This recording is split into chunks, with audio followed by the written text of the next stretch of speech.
அறிவிப்பு கொடுத்தாங்க. நாங்கள் 5 ஆண்டு திட்டங்கள் போட்டு இந்த நாட்டை முன்னேற்ற போகிறோம்.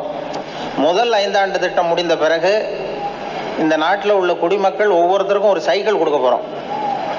2வது 5 ஆண்டு திட்டம் முடியும் பொழுது ஒவ்வொருத்தருக்கும் ஒரு கார் கொடுக்க போகிறோம். 3வது 5 ஆண்டு திட்டம் முடியும் பொழுது ஒவ்வொருக்கும் ஒரு விமானம் கொடுக்க போகிறோம் அப்படின்னு சொன்னாங்களாம். ஒருத்தன் கேட்டிருக்கிறான், விமானத்தை வச்சுட்டு நாங்கள் என்னையா பண்ணுறது அப்படின்றான்.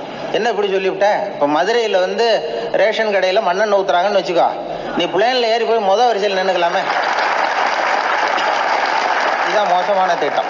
தெளிவில்லாத வேலைகள்னால தான் குழப்பங்களே வருது.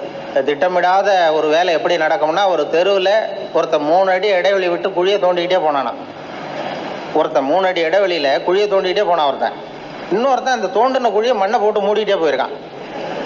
ஒரு பெரியவர் பார்த்துருக்கிறாரு, அங்கே என்னப்பா வேலை நடக்குது, 3 அடி இடைவெளியில் நீ குழியை தோண்டுற, இன்னொருத்தன் மூடிட்டு போகிறான், என்ன வேலை நடக்குது? ஆனால் அரசாங்க வேலை நடக்குது சார்.